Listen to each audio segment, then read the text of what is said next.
Bon, j'aurais voulu faire le lien entre les deux premiers exposés qui ont été faits. Le premier qui, effectivement, mettait quand même en évidence le fait que pour un certain nombre de nouvelles utilisations, et notamment dans le domaine de la mobilité, l'hydrogène ne présentait pas forcément un bilan exceptionnel, voire même potentiellement assez négatif. Et le deuxième exposé, où effectivement, on a donc toute une série d'encouragements qui sont mis en place pour développer les filières hydrogène, y compris donc avec des aides assez conséquentes de l'ADEME, qui elle-même pourtant est impliquée dans le processus enfin, critique en tout cas par rapport à ces utilisations. Donc à part la toute dernière phrase sur le fait que le critère d'utilisation sera pris en compte dans les aides à accorder, j'aurais voulu bien comprendre pourquoi, à partir du moment où on n'est pas convaincu qu'une technologie soit la bonne, pour certaines utilisations en tout cas, on met en place des aides et on voit notamment d'une part certaines collectivités qui, après des annonces tonitruantes, font un petit peu volte-face sur le sujet des véhicules hydrogène, trains ou cars ou bus. Et on connaît aussi les conséquences assez énormes que peut avoir la production massive d'hydrogène. Je pense au projet sur le port de Fos actuellement, donc avec un projet de lignes à haute tension supplémentaires à travers l'Accro, voire même, si on écoute le président de la République, sur des mini-centrales nucléaires, donc à proximité. Donc merci de vos éclairages.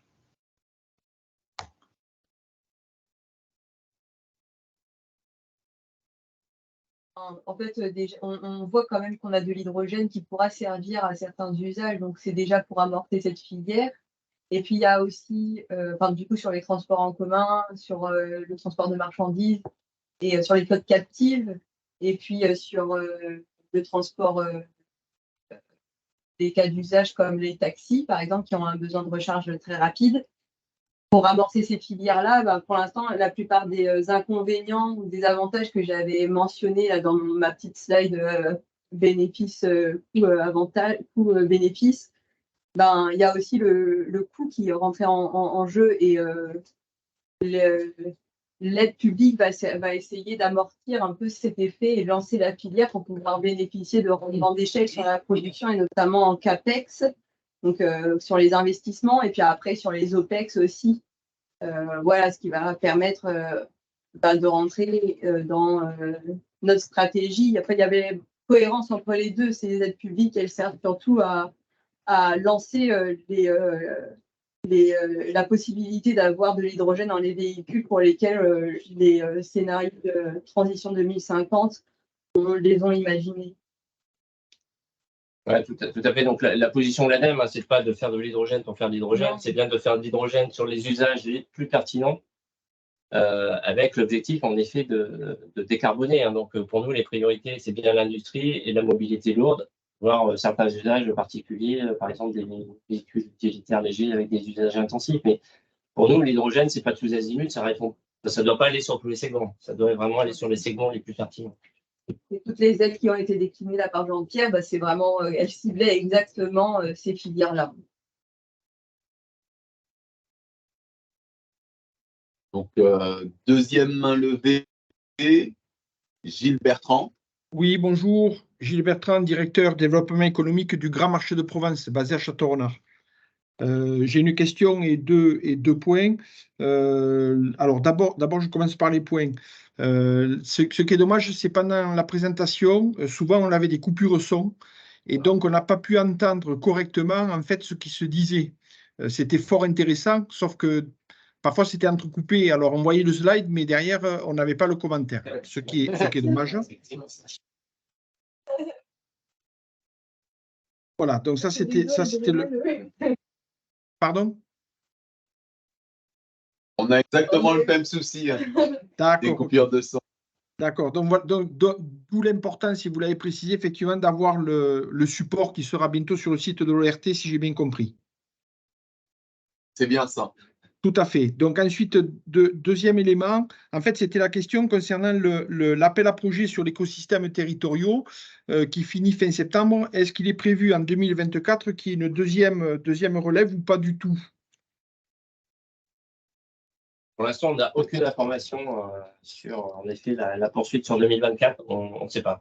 La décision n'est pas actuellement prise. D'accord. Alors, je vous dis ça pourquoi? Parce que c'est l'élément que je veux porter à connaissance. Donc, nous, ici, Grand Marché de Provence, en fait, c'est un écosystème qui est donc Château-Renard, qui est au nord des Bouches-du-Rhône. C'est un écosystème qui regroupe aujourd'hui des sociétés de transport et logistique en produits frais. J'ai aujourd'hui, en tant qu'adhérent au Grand Marché de Provence, 8 grandes entreprises, dont 4 majors du transport routier de fruits et légumes.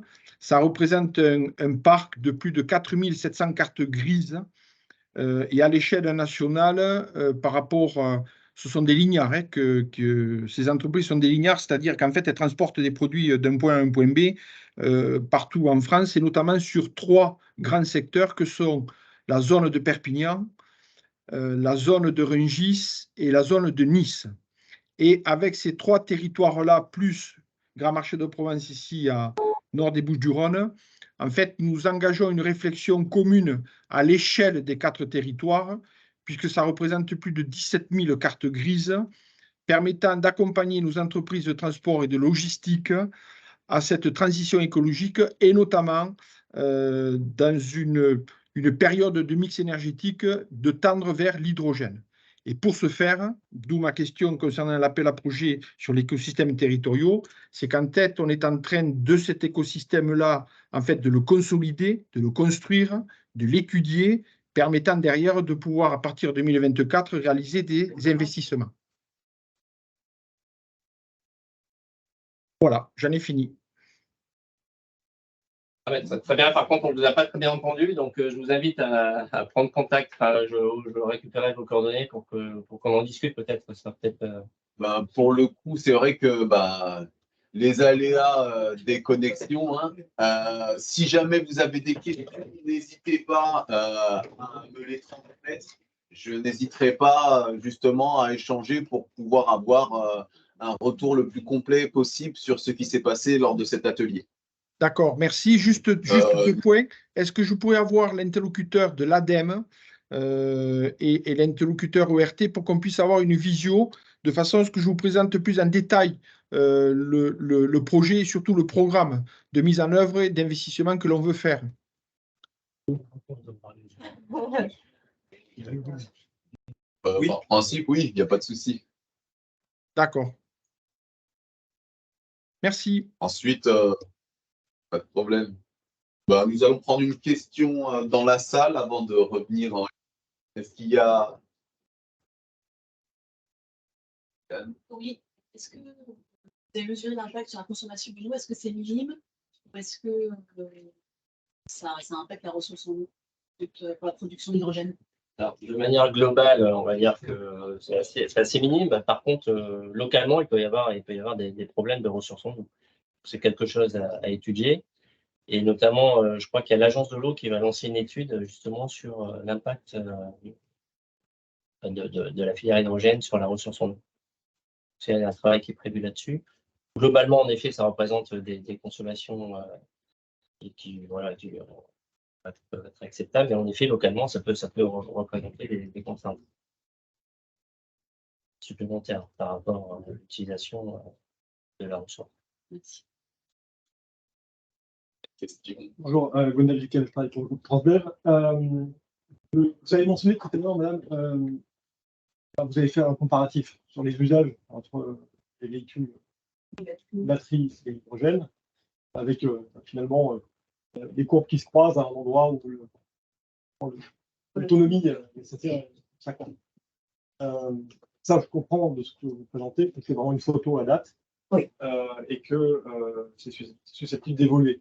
Oui. Alors, la question, elle porte finalement sur la trajectoire plutôt que sur la photo à date, à savoir comment est-ce que finalement les technologies qui permettent de produire ou d'utiliser l'hydrogène évoluent, et est-ce qu'elles évoluent à la même vitesse que ce qu'on est capable de faire sur les batteries et sur les moteurs électriques, par exemple.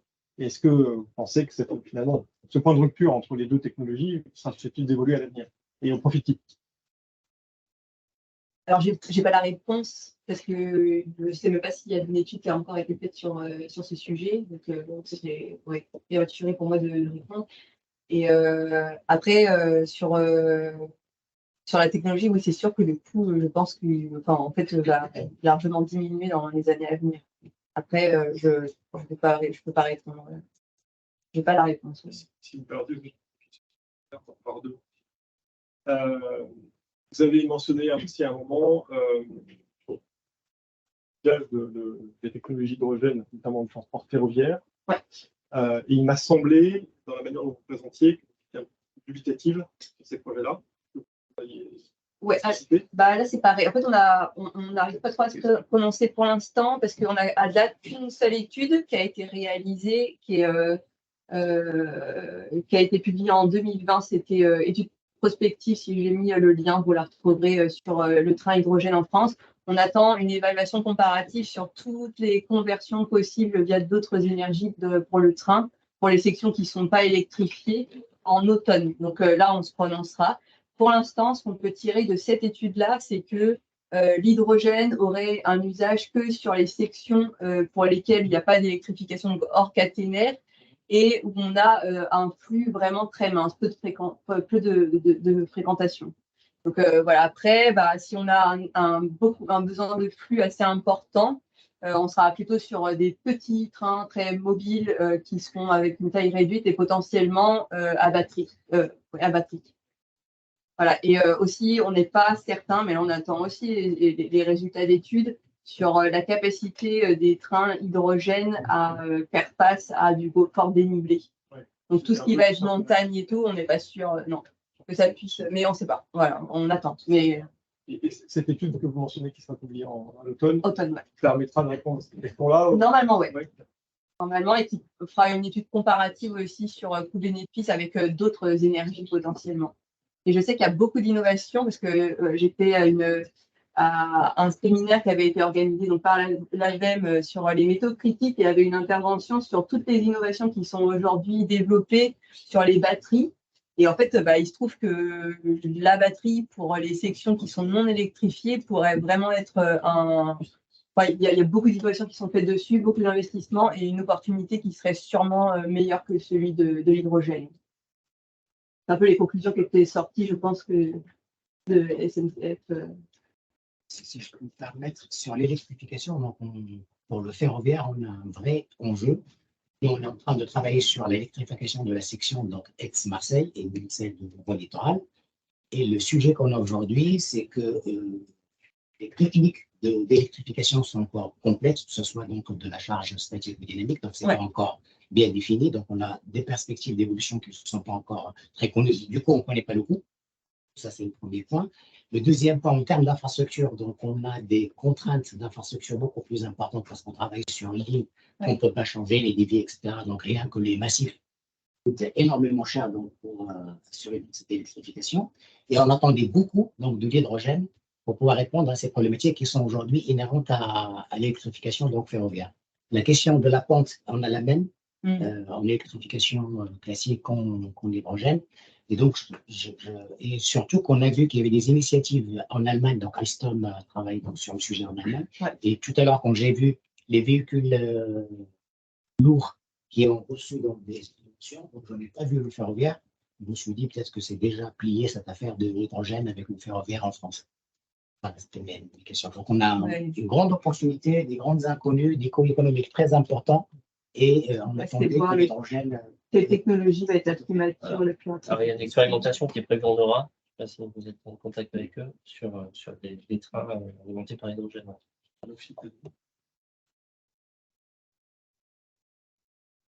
Peut-être un point complémentaire sur la comparaison entre électrique et plastique. Enfin, trois petits points.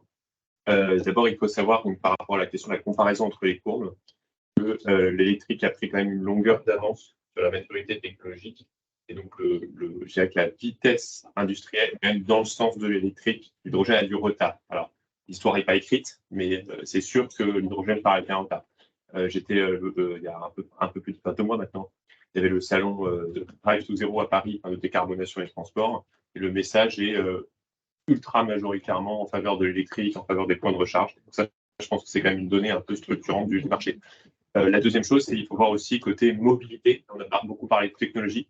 Côté mobilité, il faut voir aussi les évolutions d'usage, de report modal. Et notamment, il y a une question technologique, c'est la question du poids des véhicules. Voilà. C'est-à-dire que si demain, on va... Vous savez qu'en ce moment, il y a une espèce de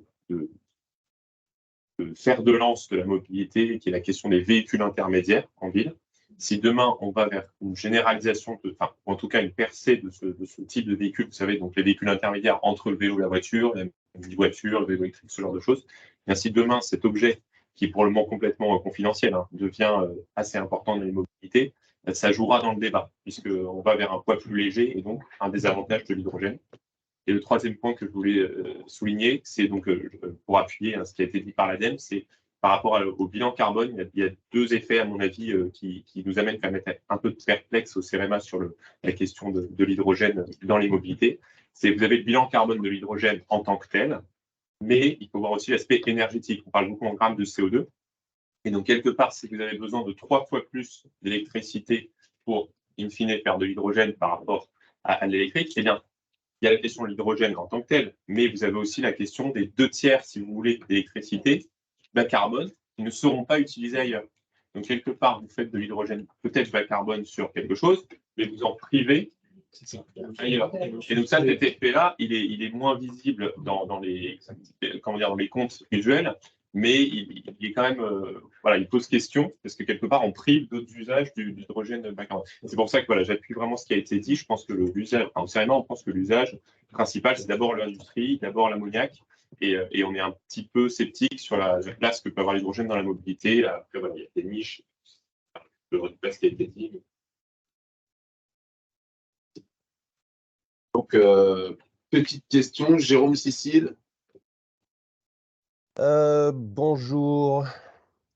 Bonjour mes anciens collègues de l'ADEME.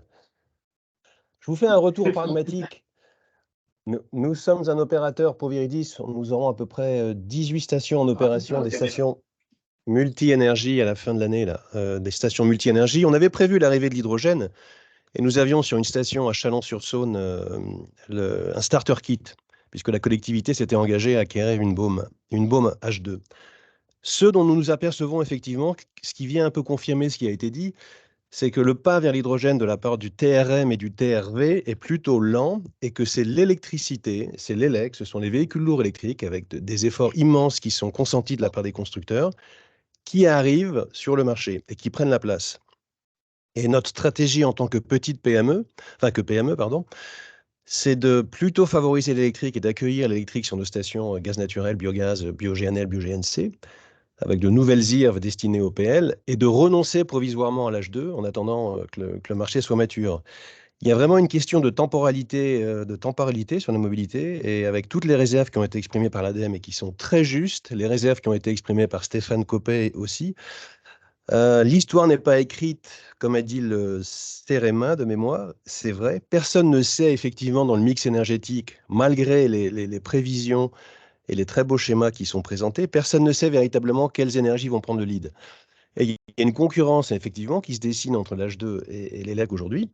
Et pour finir sur les prix, quand Jean-Pierre, tu nous dis que l'ADEME tient absolument aux 9 € le kilo, Yamed qui a ouvert à Fos, dossier, tu sais, oui, dossier sur lequel j'ai travaillé, sur lequel j'ai émis un dossier sur lequel j'avais émis un avis quand j'étais à l'ADEME, sur les 9 € le kilo, aujourd'hui, le prix est plus ou moins tabou. On est entre 20 et 30 € le kilo de vente d'un hydrogène bas carbone. Donc, il y a à l'évidence une question sur le prix. Quand est-ce que l'hydrogène, dans le temps, va s'inscrire dans la transition énergétique et qu'il sera pleinement opérationnel? Nul ne le sait. Donc, je faisais part d'un peu de réalisme et de pragmatisme, tout en ne torpillant pas la filière qui présente des intérêts certains, comme ceci a été dit. Merci.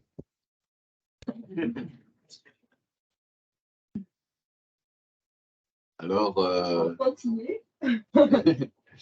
nous commençons à arriver au bout. Peut-être prendre une dernière question. Juste une petite remarque, je ne sais pas s'il prend en compte, ça dépend ce qu'il prend en considération, si c'est production plus distribution, mais en fait, c'est une cible déjà, ce que mentionnait Jean-Pierre. Donc, c'est une cible qui est visée, c'est pas si c'est objectif. Enfin, on cherche à l'objectiver, mais après, bon, bah, voilà, c'est une orientation, une perspective. Et puis après, je pense que dans les chiffres qu'il citait, Jérôme, c'est sûrement qu'il prenait en considération production plus distribution. Et effectivement, bah, le réseau de distribution aujourd'hui, il n'est pas du tout déployé. Donc, effectivement, c'est très cher. Par contre, je crois que les chiffres qui étaient mentionnés par Jean-Pierre, c'était plutôt de cibler la production.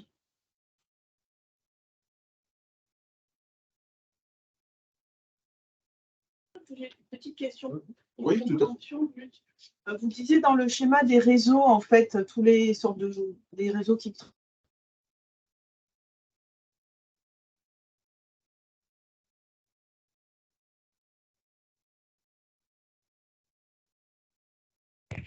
On ne vous entend plus. Ouais, par GRT. Ouais, alors on est juste sur la partie transport, effectivement. Alors, ouais. Je vous laisse répondre.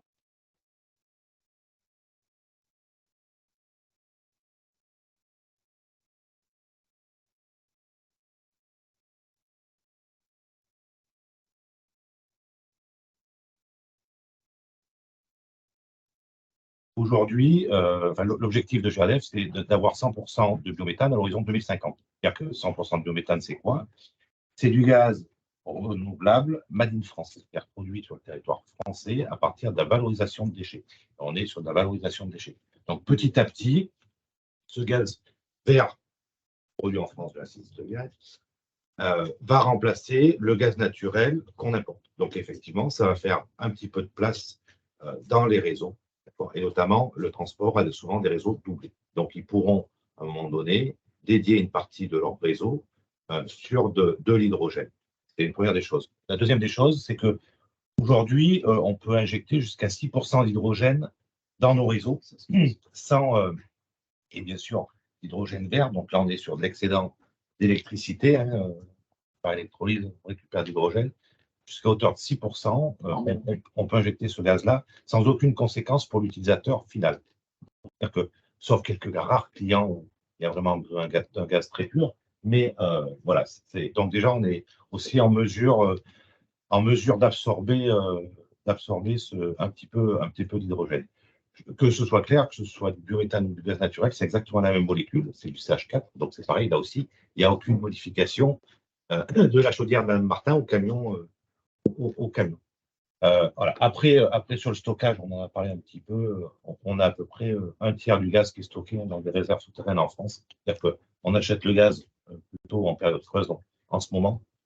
On le stocke et ça permet l'hiver, quand il y a plus de demandes et que le prix est plus cher, effectivement, de taper dans ces réserves pour répondre à la demande.